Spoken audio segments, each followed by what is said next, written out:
Today we're here to talk about the community capital framework in community economic development. And it's a great pleasure to be joined by Sarah Hultine-Massengale, who's down in Dent County, who has also been using this work in this framework in her approach. So a quick overview, I'm going to talk about what rural wealth creation is. I'm going to provide you an application from my work. We're going to hear from Sarah about an application from her work, and then we're going to share some resources about how you can learn more about this. And I hope there's an opportunity for us to hear how other people are using this framework or who have thought about using this framework. And as a reminder, Steve Janetta has made references to this at various times. As we think about how we can measure the impact of our work, certainly one approach is to use the community capital framework. So let me give you just a little bit of an overview on what is this idea of rural wealth creation. So this is an approach to community economic development that really focuses on local assets and benefits for local residents. So if you're familiar with the dichotomy between an asset-based approach versus a needs-based approach, this is an asset-based approach. Rather than walking into a community and asking, what do we need? What's wrong here? What are our challenges? It flips the framing of the conversation to the positive by saying, what does the region have? What are the strengths? How can we make better use of the resources? What are some of our key goals? And this approach emphasizes being specific to the local context. It also looks to make investments across multiple assets and to find ways to make an investment that builds multiple forms of asset, wealth, capital. We want to focus on local ownership of these resources so that as we are bringing new wealth and assets into our community, they actually stay in our community and they don't go back to people in other areas. We want to take a deliberate approach to targeting those in poverty and looking for underutilized assets as a way to bring more resources to the table when we do this work. And this framework is also about how do we track outcomes, changes in these different assets. Jobs and wages are really important, but so are things like social capital, the level of trust and the relationships in the community, the natural capital, the quality of the streams and the air. And this framework says we're going to take a big picture approach to our community, and we're not going to necessarily prioritize one capital over the other. We're actually going to try to just look comprehensively at our wealth. Now, I've talked a lot about wealth and capital and assets. I want to explain what I mean by this framework. So some people have 7 of these capitals. I happen to use a framework that uses 8. It's kind of just a difference in the way you talk about things, but I'll take just a moment to go through these for those of you who are really unfamiliar. The first is this idea of human capital, and this is the wealth that rests within each of us as an individual. It is our level of health, it's our well-being, and it's the skills and knowledge that we have. There's a second capital that's called intellectual capital. And this is more about our collective knowledge, creativity, and innovativeness. So yes, this is housed in individuals, but it's also what we share collectively and know. And when you see other people talk about this, they'll often just combine those first two and just talk about human capital. I find it a little useful to separate them so you can think about, okay, well, what does the region know? What is the region willing to do in terms of innovativeness and taking risks, as opposed to what individuals are willing to do? The next is natural capital. So again, this is kind of the quality and the health of the land, the environment, plants, animals, water, air. Next is built capital, like this building I'm sitting in. Roads, telecommunications, broadband is a really important one. And the next one is our traditional financial capital, which is how we have often defined wealth. So it's cash, investments, etc. The next is political capital. And we know that political capital is important, often as a way to bring more financial capital to our communities. What kind of relationships do we have with lawmakers? How influential are we at sharing what our needs are to the people who are making decisions and allocating resources? The next capital is social capital. This is about the trust, the relationships, and the networks that exist between individuals as well as organizations. And, you know, from my own, I really focus a lot on social capital in my work. And as a brand new person to MU Extension, I'm really looking for ways to build trust and relationships with my coworkers, with you.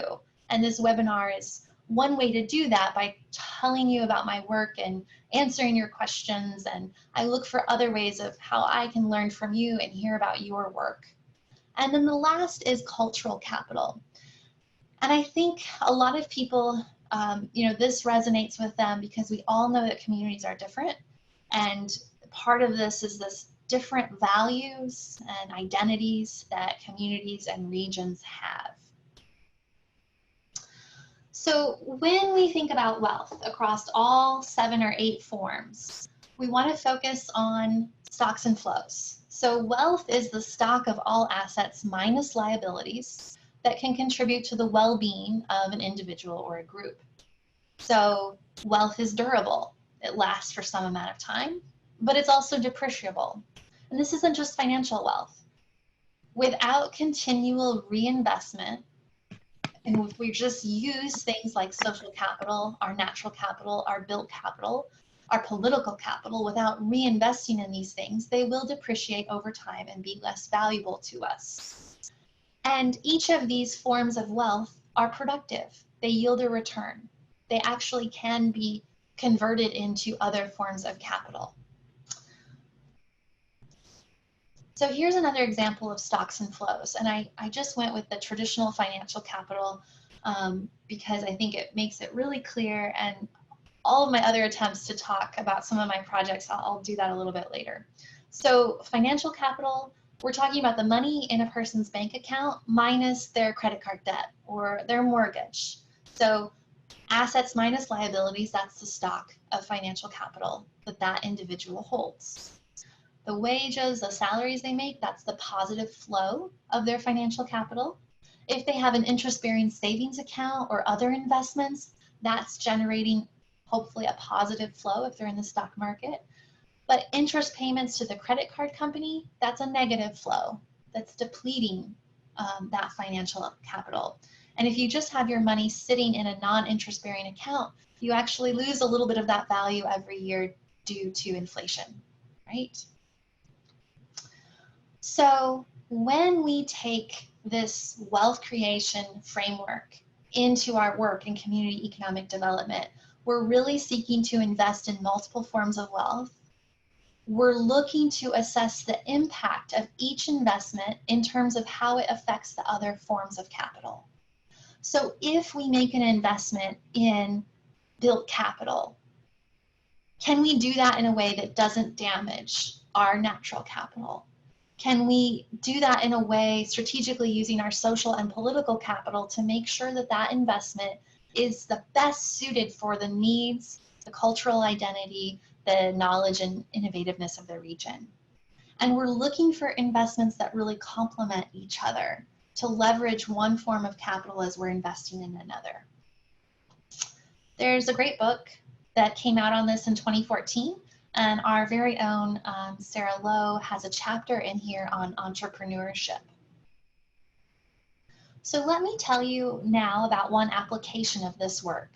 I have used this rural wealth creation framework as a way to approach business development services, coordinating through a value chain. I'm going to tell you a little bit about the specialty seafood sector. And my apologies for those who have heard me talk about the seafood sector before. So Wealthworks is one application of the rural wealth creation framework, and it builds upon both economic and community development. So the why do this work, really comes from the community development side. We're taking an asset-based approach. We're looking to involve marginalized residents, find business opportunities. We want to support local involvement and think broadly. That's why we do this work. The how we do this work comes from economic development. And it builds upon agglomeration theory and cluster theory, and it says we're going to use a value chain approach, because in economic development we always have limited scarce resources. Same in community development. How do we choose how to make an investment? How do we target our scarce use of resources?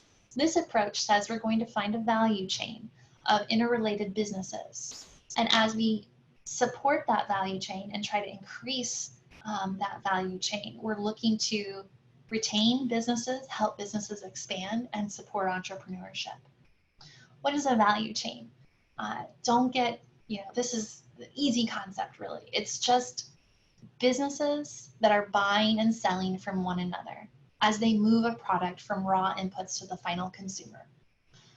Value chains cross industries sometimes. They can be long, they can be short. Some businesses do all of the value add internally. So they will start with a raw product and deliver it right to the consumer. That's a very short value chain within a single company. Other value chains involve a lot of different businesses. And that's the type of value chain that I have focused on, because we're trying to target resources in a way that support lots of different businesses and people. Each value chain has a core set of businesses that move a product from supply to demand. There's also important businesses that provide supporting functions, banks, marketing, other accountants, lawyers, all of the business supporting functions. They're not directly adding value to the product, but they're supporting the businesses that are adding value. And each value chain is governed by certain regulatory bodies, sets of rules, certification processes, etc. And throughout all of this work of developing a value chain, there's a coordinator. And this coordinator is looking to find ways to support businesses that build multiple forms of wealth and improve the livelihoods of the people in our region. I showed you these slides at the BNC meetings. So this work can take many different forms, and these are the kinds of outcomes we're looking for. Building stronger relationships with the businesses in our region, really understanding the sectors, their capacity, their competitiveness, looking to build a network among the businesses. Some regions already have really well-connected businesses, and other regions haven't done this in the past. Among those sets of businesses, we're trying to identify shared interests that can provide opportunities to support entrepreneurs, trainings, resources that benefit multiple businesses in the region. So the seafood sector, our work to understand the seafood value chain, which is a very complex value chain, led us to understanding who are the businesses in this area, and we focused on locally owned businesses. And we found an entrepreneur who was centrally located in the value chain, providing a lot of added value, connecting small fishermen to markets. And this entrepreneur had an idea. He wanted to expand his business by adding an expensive piece of equipment, a hoist. And he wasn't sure that it was a good idea because he wasn't sure he could financially make it work just for his own clam operation. But during this work of understanding the value chain and understanding what businesses were lacking, what they needed to grow, their common barriers, the group realized that a lot of small fishermen wanted to access different markets, but they didn't have a middleman to go through. They didn't have the capacity as a small business to go out and make new connections with new buyers. They didn't have a way to store seafood. It's a very short shelf life, and freezing it and storing it is very expensive to do on a small scale for a very small fishing boat. So independently, each of these small fishermen were trapped in a cycle where their only access to market was through a large wholesale buyer and distributor. And over time, this company had monopolized the seafood industry along Oregon and Washington's coast. And what happens when a business gets a monopoly? They often use that power in the marketplace to drive down prices. And small fishermen felt like they were being taken advantage of, but they also felt like they had no recourse. What this work did was to actually bring their concerns together, surface them, make everyone realize we're not in this alone, and everyone, all the small fishermen, had enough incentive to work together because they really felt like if things don't change, more and more of us are going to go out of business. So they had reached this critical point of collaboration by necessity. And different things bring businesses to the table to collaborate, and that's something that I'm continuing to explore and I like thinking about.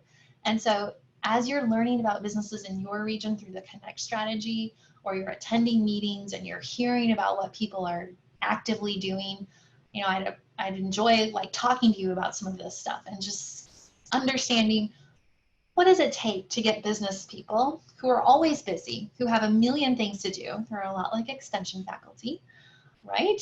We are always have too many things to do, but how do you help them think more broadly than their individual business? And that's why you need a coordinator who can actually take that big picture, who can see an opportunity.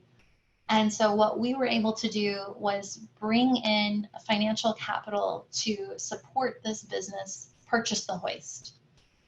And as a result, putting a hoist in that business built a lot of different forms of capital throughout the value chain. And this goes through some of those different types just within the business itself, the business that bought the hoist. So providing financial capital for a hoist created a new form of built capital. This hoist is an expensive piece of machinery. It has a slow depreciation time. It'll be there for a long time, providing value. We also created new individual capital because we made it less physically hard for the people who work in that business. Instead of unloading seafood by wheelbarrow, they can use a machine. Great. And now more people know how to operate this piece of equipment. We also created new intellectual capital in that all of the small fishermen in this port realized that this business model could work. There was an alternative to working with the one single large wholesale buyer. And this was only possible because of the amount of social capital, the ties, the strength of relationships that existed among the fishermen. They all had to trust one another in order to start doing something new. And as a result of the hoist, new financial capital flows came to the company. So the hoist boosted their sales, brought them a new revenue stream, which they have been reinvesting in additional built capital for their business. So we also looked at the wealth that was built backwards with all the businesses that were working with this business that bought the hoist. And we can see that across the different segments, so the bait clam fishermen kind of mostly just benefited from increased sales, so new financial capital flows. But the other fishermen who had never worked with TBS before, they actually realized many different benefits. And the one that was most powerful to us when we were evaluating this project and reporting on outcomes was they talked about the real value of being able to spend more nights at home with their families.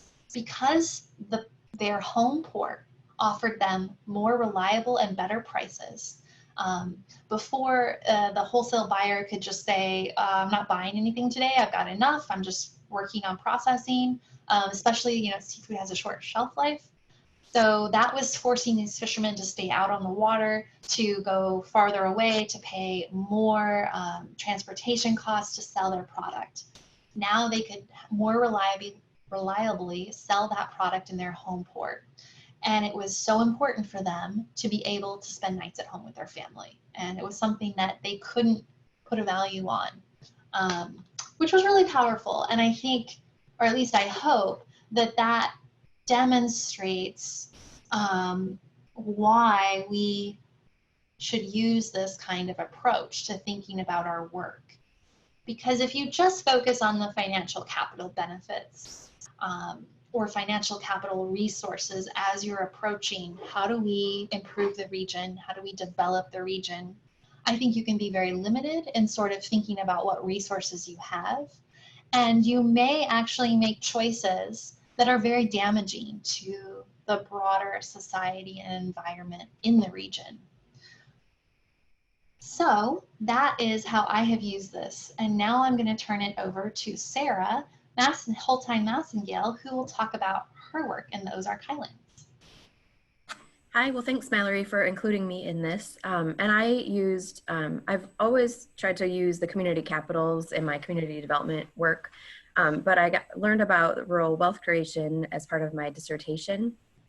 And so I was interested in this research project to understand why people in the rural Ozarks are still wild harvesting when there's not really a lot of financial gain from it. So that was what this study was about. And if you want to go ahead to the next slide, I want to share a story that I think talks up or gives an idea about why it's really important to talk to our communities about the capitals and how we can learn things that we might not have been looking for, like Mallory said, if we're only focused on the financial impacts.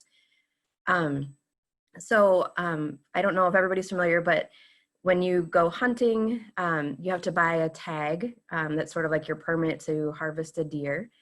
And I worked with 14 people that wild harvest in the Ozarks, and did really in-depth interviews, and then also did sort of a modified reflection session where we took pieces and quotes from the stories that I had heard in the individual interviews. And then we got together in a group and talked about explained about the community capitals, and then had them take those quotations and stories and tell me where they thought they fit in the capitals. So that gave me some really interesting feedback on how people thought about and understood all of the different assets in the communities. And then it also brought forward a lot of interesting things that I wouldn't have thought to even include. So hunting actually wasn't officially part of my study at first, but they were so interested in this that it really became a really important part of the research and the impacts that we heard. So I want to read through a story that the harvesters told me during, I guess it was a conversation they told me during the reflection session about hunting in the region. And what used to happen was that when you, during deer season, when you get your deer, you'd bring it to a check-in station, and then you had to, wait in line, get your deer processed. They'd take the tag and they'd weigh it and take some records and all of that. And so it was really a social time. And so they made some changes a few years ago where it was all online now. And so this is the impact of that change in the policy and process. So go ahead and click the next tab. When we had the deer and turkey check stations, we lost a sense of community when it ended. So when they didn't have those check-in physical stations anymore and you could do it online. Okay, go ahead to the next one. I remember before I even started hunting that my uncle, he'd been out and gotten his deer, he'd swing by the house and pick me up and we'd go to the check-in, and so I'd get to go ride along and see all the other deer and talk to the other hunters and see what they did. I mean, I'm a solo hunter for the most part. I don't do a big deer camp or anything, but me, I walk out in the woods and shoot a deer and I come home now and stick it in the freezer, and that's all the interactions I get. Go to the next one. All the excitement's gone. If you get a giant buck, again on Facebook, but you don't get to pull into the group of other hunters and go, haha, look.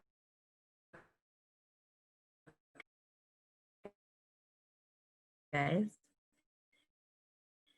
Actually, there was a poacher, a deer just so I can go check it in up there. If that's back when I was about first year deer hunting, I was 12. Yeah, just so I can show off a deer that I've shot because he was doing it illegally and nobody knew it. Go ahead. Yeah, we cut out a lot of the social interaction, unfortunately.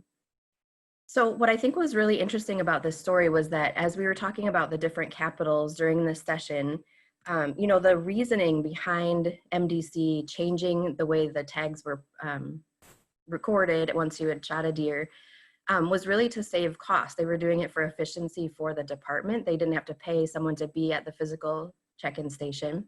So it saved money from the department side. It also was intended to decrease costs for the hunters because they could just do it online. They didn't have to drive to a check-in station, which sometimes was quite a bit of a drive, so saving gas money and time. And then also, they thought it would be a way to help improve access to hunting so that people, you didn't have to physically get one place or another once you had shot your deer.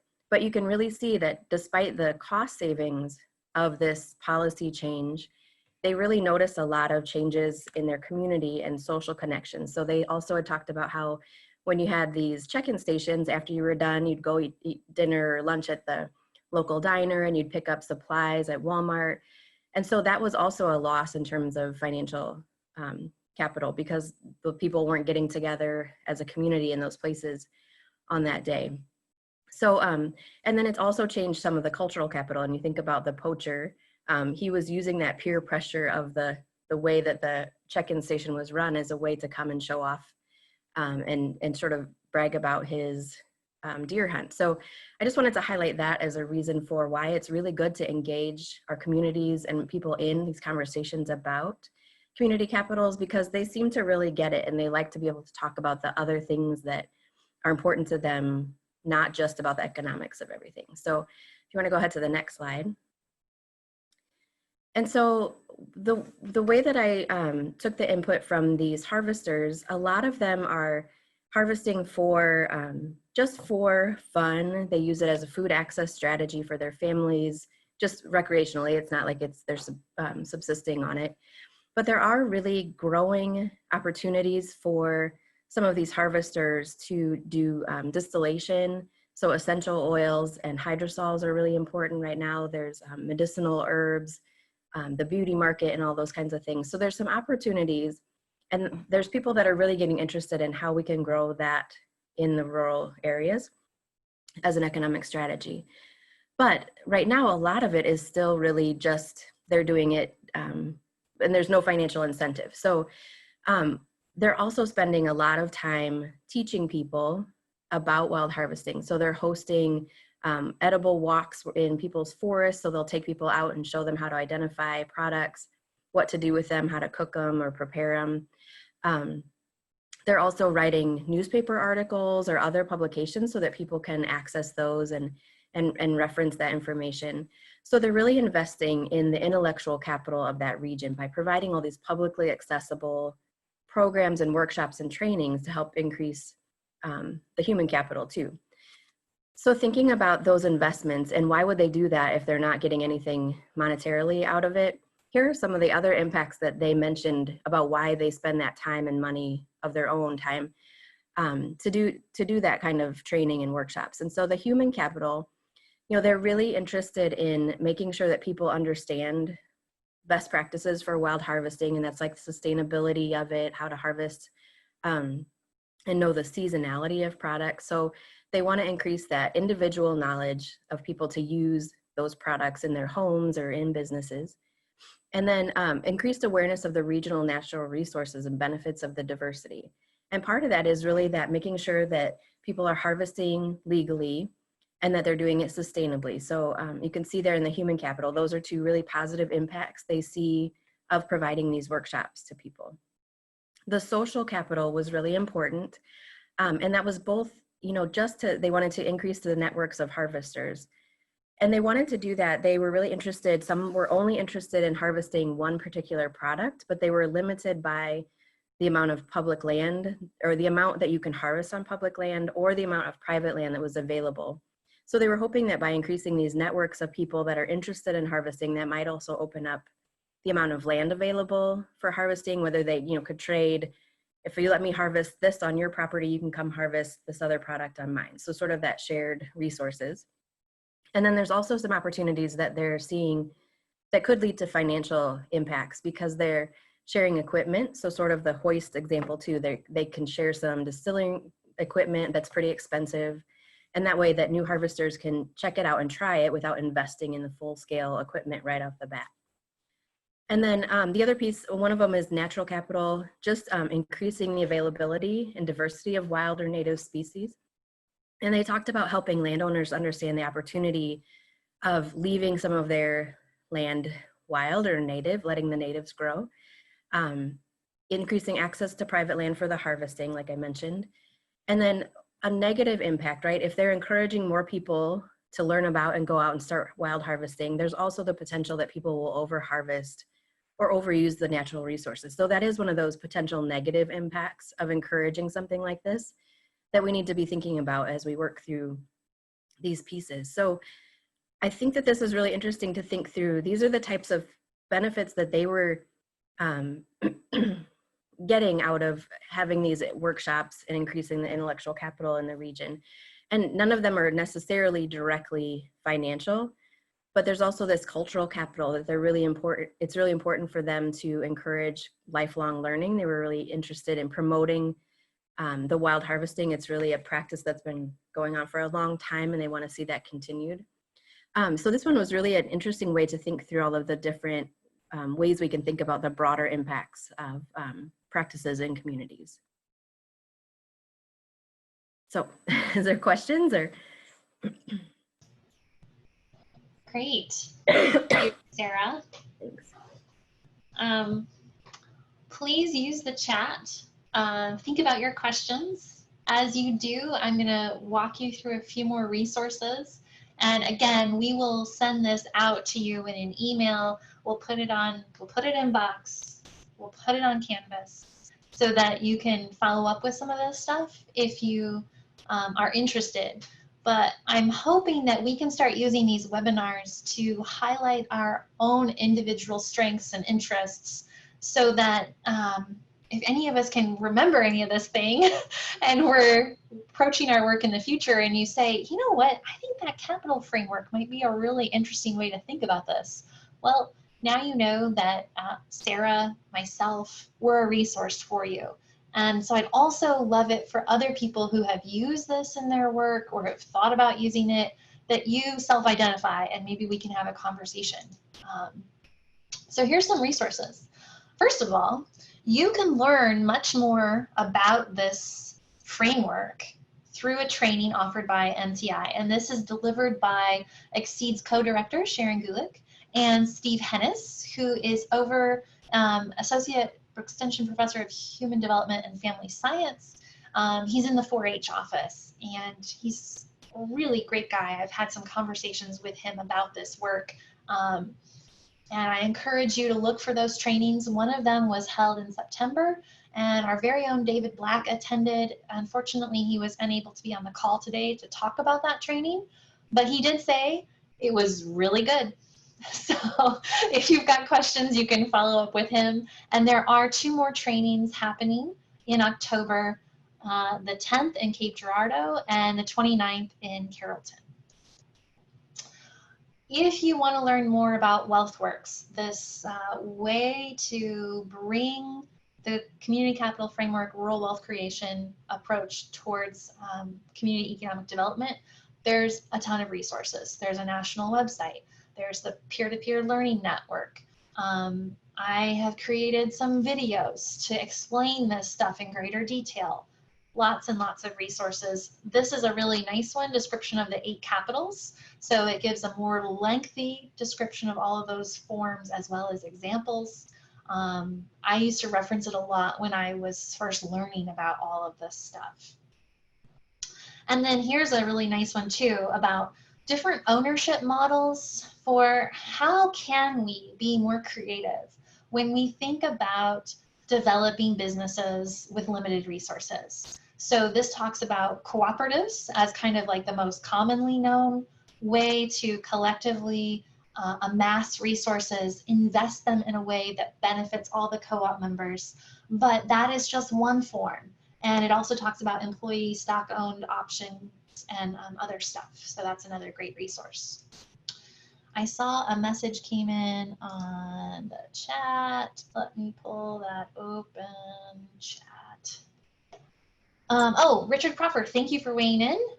He says the October 10th training is in the Jackson, Missouri Extension Office in Cape Girardeau County. And he gives an email address. So I was trying to find this online so that I could like show you exactly where to go, but all I had was the dates and an email from Steve. So I will add this information to the email that we send out after today's call. Richard Proffer says, I can't hear you. Can everybody else hear me? Yes. Okay. Maybe there's an error, technology, right? So more resources on my value chain coordination. So those 4 videos, that extension publication I just showed you at the beginning of the call. I have a journal article under review that hopefully I'll be able to share when that's done. And I wanted to just very quickly spotlight what was in that extension publication. And I do encourage you to please start asking us questions so that I can start learning from you or answer your questions. This is the sort of the big takeaways that I was working with my colleague in Oregon. We were reflecting on several years' experience of trying to engage small businesses in this Wealthworks strategic planning framework. And business involvement is really critical because you need businesses to trust you. You need them to be willing to talk to one another and share their pain points, talk about opportunities, prioritize the work. And we definitely had some missteps. So we learned that it's really critical to focus on the business's self-interest. What does the business most need? And then to look for shared interest and common interest.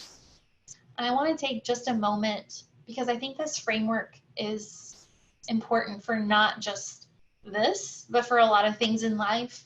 When we're going out and we're trying to work with people and collaborate, this is kind of a little framework I have in the back of my mind.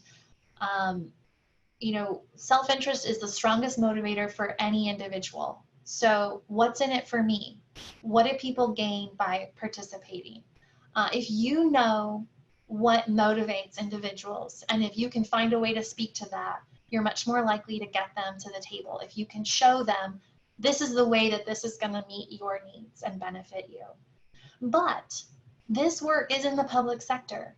So we are trying to move beyond self-interest to get to shared interest, to identify what's in it for us. And this is what happens when 2 or more people are able to talk about their self-interest, and then they see that there's a point of overlap. There's something that if it could be changed would benefit both of them. Now suddenly you've given people a motivation to work together.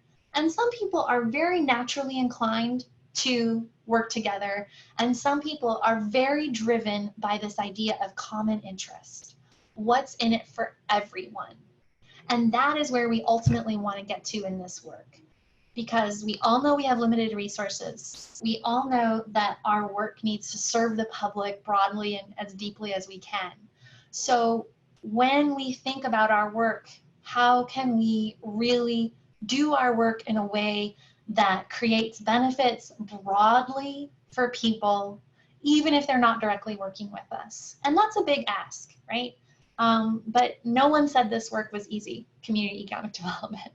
And I think that in the public sector, we have to hold ourselves to a higher standard. We have to challenge ourselves to really look for things that are going to benefit our community broadly and deeply across multiple forms of capital. While I wait for more questions or comments, I'm really sorry, Richard, that you don't hear me. I don't think anyone else is having that issue. It must be something on your end. I am working on 2 opportunities that might fund some of this value chain work here in Missouri. And I don't know if either of these are going to get off the ground or not.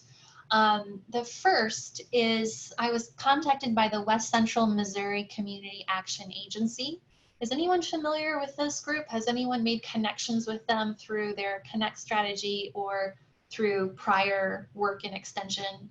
I work with them regularly. I'm actually working with them on a farm to fork summit. We did the first one last year, our second one's this year, and Marshall Stewart's actually our keynote speaker. Fantastic, Rahe. So they approached me to do a program evaluation for this. What they're trying to do is to secure federal dollars in order to hire both a supply chain coordinator and a value chain coordinator to help small farmers in a 9-county region access demand for local food products in Kansas City. And the woman who's leading it, Patty Cantrell, knew of my work in Oregon and asked me to help evaluate the project. I'll definitely reach out to the regional director in that region and directly to you, Rahe. I don't know if your work touches on food systems, but perhaps it does, and perhaps this, yeah, let's talk. We should know soon if the project gets funded. It made it through one initial round of comments and questions. The other project is that we have been approached by the Missouri Craft Distillers Guild, and they're interested in understanding their economic impact. So that's one type of analysis that Sarah Lowe and myself do, but they're also interested in doing a value chain assessment. And I wanted to show you the value chain, or not the value chain. I wanted to show you where the craft distillers are located across the state. Because as you can see, we've got a lot of them. And we're talking with this group again tomorrow. And this time we actually have more of some lead time in putting together the grant proposal. Once I hear from them, I want to reach out to the respective regional directors who, again, coordinate work in these areas of the state in order to find out, is there any other extension faculty who would be interested in participating in this project? And if so, what are your needs? Is it in your home county? Does it already touch on the work you're doing? Do you need travel support? Do you need salary support? So that is an opportunity that just recently came to us, and oftentimes with these grants there's not a lot of lead time. That's what happened with the value chain work in the Kansas City region. I actually worked on that grant while I was still in Oregon, so I didn't know anyone, and there wasn't an opportunity to bring people into the proposal as we were putting it together. But my hope is that if I keep talking about this work, it's something that I want to support, and it's something that I would love to bring other people in on, to the extent that it is of interest to you, it benefits your communities. So I have seen no other questions come in, but are there questions? Are there comments? Are you using this work in your regions? So Meredith says, the only distillery in my region is in Princeton, but I am willing to help connect with them. Thank you, Meredith. I will keep that in mind. I will reach out to you once I hear more about the group, what their goals are, what their time frame is, which I'm hoping I'll be able to get that information tomorrow.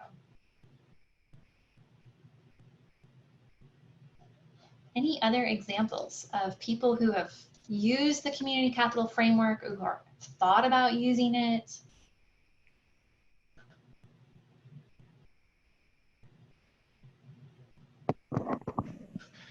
Mallory? Hi, Richard. This is Richard here. We obviously use community capitals in building local prosperity because it really helps the community see itself in a light that it's probably never looked at itself before, because it's all the individuals expressing what they know about the community.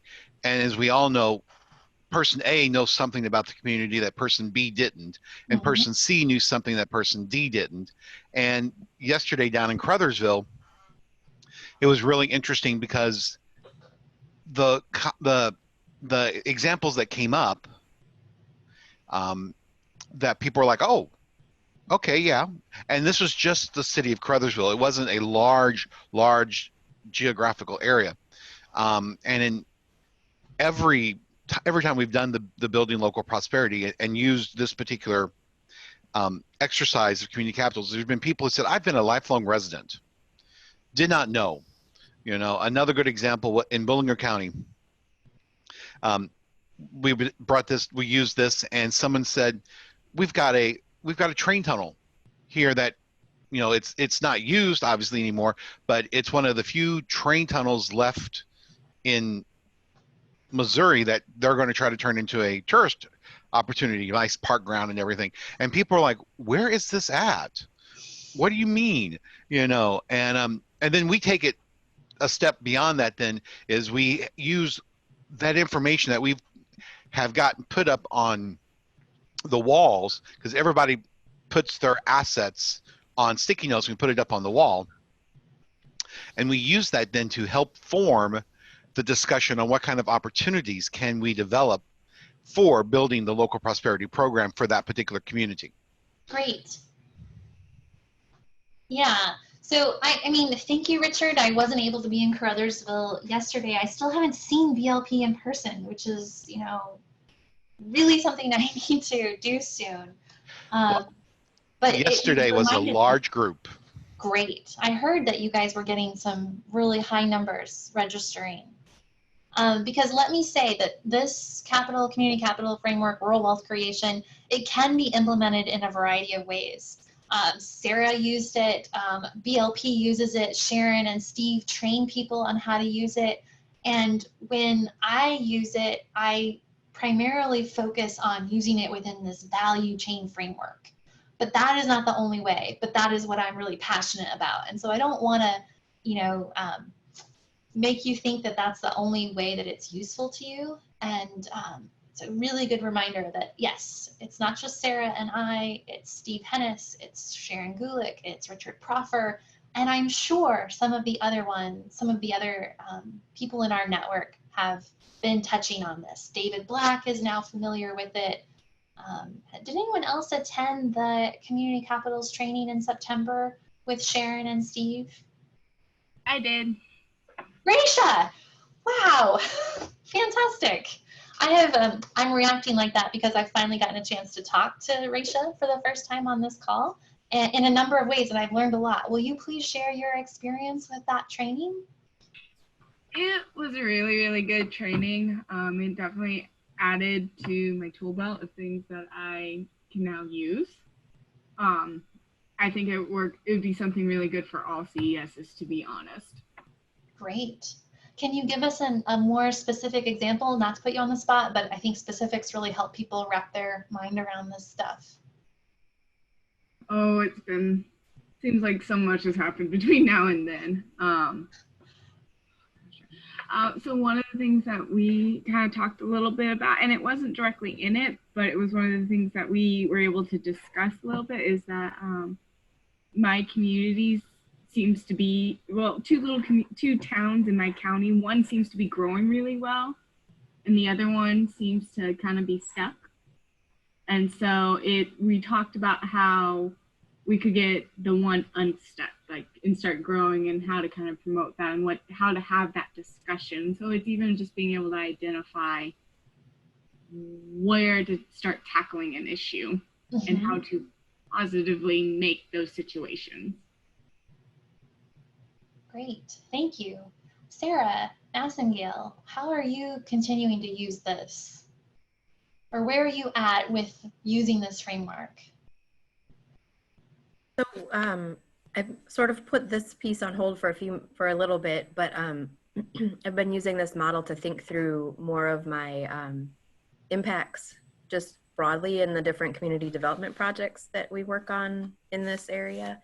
But then we're also, I think, trying to think through how we can use the capitals with the Missouri Eats program that's developing, and Richard didn't mention it, but I think part of what they're doing also is the ripple mapping at the end of at certain time points within as part of the evaluation, and then categorizing those through the community capitals. So I think that that's a really interesting evaluation tool also that we might be able to look into some more and how to use that. So, and with Raisha's example, that's part of it. I think that's so useful is when communities, a lot of times they get all this data or they see all these bad things that are happening. And, I'm all about the asset approach, but having them think through what those capitals are and where they have some opportunities to build on that can really help, sort of turn the tide of the conversations and give people some momentum of, well, we might not have the best this, but we are doing really well here, and how can we use that? So sometimes just, I think that that's really useful and part of our conversations. Mm-hmm. Yeah, and the research shows that if all else equal, community groups that take an asset-based approach to their development instead of a needs-based approach see more positive change, stick with the process longer. It's all about framing, how we frame the conversation. And I think, yes, some of our communities are very challenged places, and a lot of people can get stuck in that mindset. But just as Richard said, oh, what? I didn't even know we had an abandoned train tunnel. That sounds cool. Where is that? There are always, in my experience, there are always so many assets if you start thinking broadly about the community and you use them, the multiple forms of wealth as your approach. There's always a lot out there. The community members, they know their experience and they know their contribution, but they can't see the big picture. Well, thank you, everyone.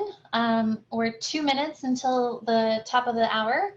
If you have any other questions, you can email Sarah or myself or Richard or Raisha, and we will follow up with putting all of this stuff. We'll put the video in an email, we'll put the links in the email, we'll upload it to Box, we'll put it on Canvas. And if all else fails, just ask us, hey, where's that stuff? Because I spend a lot of time looking for stuff in Box. All right, well, carry on, everyone. Have a wonderful Thursday. Thank you so much for joining us.